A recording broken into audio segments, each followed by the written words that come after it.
We also have several actors with us. Bobby Cannavale.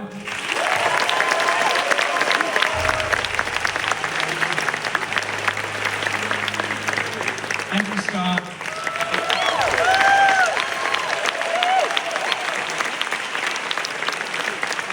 Ethan Hawke.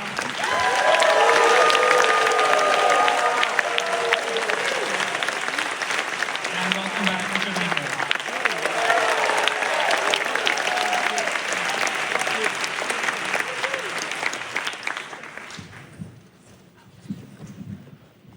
Thank you, guys. That was really fun. It's a nice hometown crowd. I'm glad, Robert, that you're joining us, so maybe we could start with you and when this project began. I know it's been, I've heard Rick and Ethan talk about it being years in the making, but when did it start for you? My guess would be about 12 years ago, maybe. Richard had made, I wrote the novel, me and Orson Welles, and Richard made a movie of that. That some of you may have seen. And so we know each other, we talked on the phone. And Richard said one day, well, what are you working on, Robert? And I said, I'm trying to write this thing about Lawrence Hart. And there was this pause, and he says, you know, I'm really interested in Lawrence Hart. Could I read that? And that single sentence is the reason we're all sitting here today.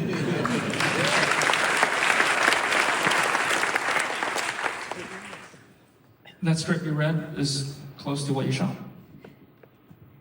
Yeah, certainly the spirit of what it was. Yeah, it was just one big, long monologue, kind of. It was early stages, but everything that's in the movie was in there, I feel. The wit, the humor, all the yearning, everything that I think is in the movie was there.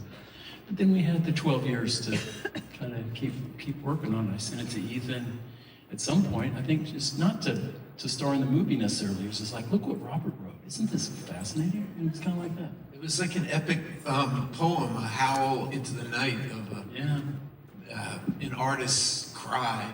Yeah. And An artist who's being left behind, you know, by the times and his partner.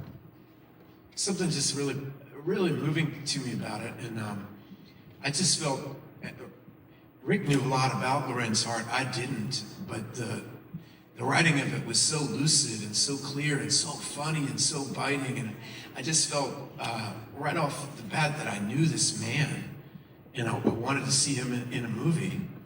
And I knew that Rick would be the right person to figure out how to make a movie that would happen in real time in one night. I remember I was working here at Lincoln Center, actually, and had this great theater director that I said, hey, do you know anything about Lawrence Hart? His name's Jack O'Brien. He said, yes. And I said, well, my friend has an idea about making a movie about falling into the opening night party of Oklahoma. And Jack said, that's the greatest idea I've ever heard in my life. And I called Rick up and said, I think we gotta go with this. This Jack O'Brien approved. Yeah, it's such a perverse idea. It's so sad.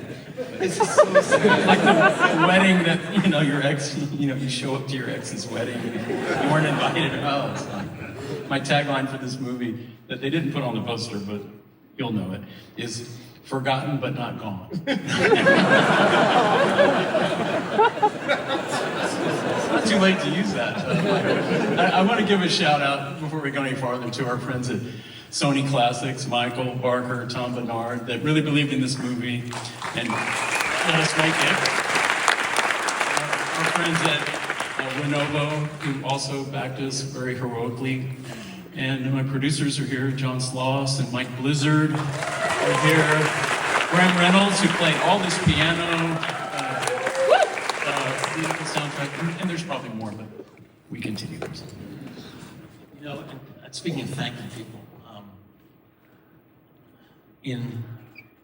if this film were a song, then the metaphor would be that I wrote the words, but everybody else on the stage wrote the music. And I think it's the music that breathed life into this thing, so thank you. It takes both. I have to say that I disagree. You know. We had, what we do is an interpretive art, And when we all arrived, we shot this in Ireland, and it's just such a fine piece of writing. It's such a staggering piece of writing, and it leans on the writing so heavily. And I'm so grateful to share this premiere with you, Robert, and to say thank you for what, just for like Andrew and I, you're seeing moments of a 25-year friendship, and it was in the writing that we could mine it to show that behavior. And obviously, Rick is so good at rehearsing things and working it and finding where the life lives. And for Bobby and I, and for Margaret, all of us, it was a true pleasure making it, and because of the quality of the writing. And this one, I felt like, interpretive. You know, we worked on this and poured through it for so long, but I felt like I have this great cast, got this great script. I just felt like I put my like Sidney Lumet, George Roy Hill hat on, and like, okay, let's just make this work somehow with it. You know, so it was really, really fun, kind of exhilarating working with these guys. And Margaret, of course, she's not here. She's working in Europe, I think. But Can you say a bit more about why you waited 10 years or so? Ethan was too young when he I remember, I'll just say it, I'll be crass for a second. I said when I read it, I said, let's make this movie. He said, not yet. I said, why not? He said, women still want to sleep with you. And then about a decade goes by, and he calls me up and he goes, yeah, I saw you on television tonight doing something. And I was like, yeah, how'd I do? He said, you did fine, but I think we're ready to make the movie. So best part of my life, but it comes with a needle. Yeah, like all good things. I'd love to bring Andrew and Bobby into it too. Can you talk about casting Andrew in a very important role? Something that you both God, that was, I mean, this is Rogers and Hart. Who's going to play Rogers? I mean, we don't have a movie. I just feel so blessed that Andrew was available. You were shooting Knives Out at the time, and it was so nice of them to let you fly over. And we were so scared of being hurt, we didn't want to offer it to him. Yeah. I mean, we were like, Andrew's got to be great, but he's got to turn us down. You know, John Sloss really stayed on. Like, he's busy. He's got other things. He's not going to do it. It's a smaller part. I mean, Yeah. And then he's doing it. Oh my God! Oh, it's going to be a real movie now. Yeah. So we take Bobby for granted. Yeah. We've been talking about Bobby for 12 years. Like, First time Bobby we read it, has like, to be. Bobby has to be in this. Bobby, like, you know. But Andrew was like, oh my God. And Bobby and I are neighbors, and he knew he'd have hell to pay if he didn't do it. He passes me on the way to work every day. He'd have to. He had to. Plus, they were like, it's a movie about a bartender.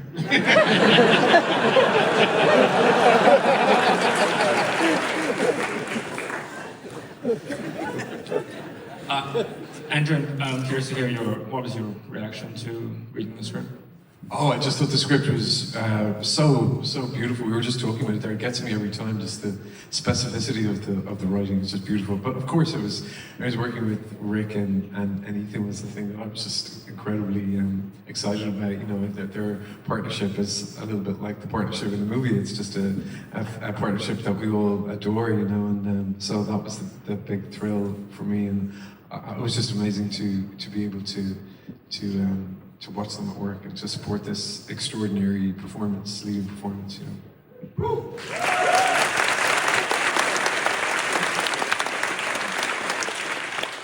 Robert, I mean, when you wrote the film, did you think that this would be something that you would send to Rick?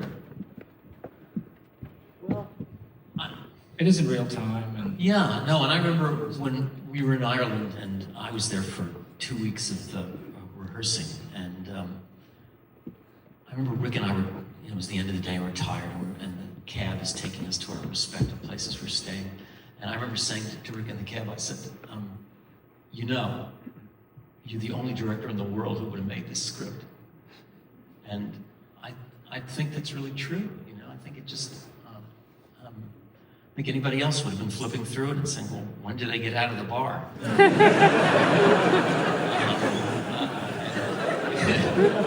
14 minutes in the coat room. You know, and Rick never said anything like that to me. Rick, lucky. Can you say a bit more about that? You work often with these like condensed time frames, but not always. Now you also have like a confined space. Actually, I'm thinking of a film that both of you made, Tape, Yeah, which actually had both those things in operation as well. exactly. From 2001, Ethan and I had done a movie for like, shot in 6 days, $100,000 budget. Yeah, in one little motel room. So this is like our bigger budget Tape, right? Yeah. We had This is like we our built a Lawrence set. Yeah, compared to that, we had a luxurious 15-day schedule. I say that ironically. Yeah, so it was a challenge. Like, I had always had these kind of condensed, 24 hours, 18 hours, 12 hours, and then Tape, it was like, man, we just did go real time. We ended up doing that only a few years later in Before Sunset, the second of that. That was kind of a real time. So, I don't know, that's something like purely cinematic in my mind, just capturing reality. Like cinema does that well, but it sounds really boring. You have to really make what you're doing somehow compelling and seem natural, but it takes a lot of rehearsal, a lot of structure and work goes into that, I think. But it's a big challenge. You're kind of painted in a corner by definition from the very beginning. You can't cut much. You can't cut a scene. You can't move things around. It all has to work. That's why we rehearse a lot, and we kind of get it to work. I feel like, in pre-production and on weekends and up to the moment of shooting, it's always kind of a process, but it's pretty exhilarating. I've said, Rick's heard me say this before, because one of my favorite moments working, we were doing a Q&A for Boyhood, and it was right in that, the movie was kind of becoming successful, and they moved it from the little theater, one of these megaplexes, to the bigger theater, and it actually kicked out Planet of the Apes to play Boyhood, and we were doing a Q&A like this afterwards, and there's a scene in the movie where I skip a stone. I get several good skips on it, and somebody raised their hand and said, "How did you get the stone to skip that many times?" And I remember thinking, wow, one day ago, there was a Planet of the Apes, and Rick has gotten people impressed with stone skipping. And this is what I love about his movies, is just an interest in actual life. It doesn't need to be hyperbolized. Our actual existence is thrilling and miraculous, and our actual conversations, our actual love affairs, and our actual friendships are revelatory and enough to make cinema out of. And he does a weird trick of getting you interested in it.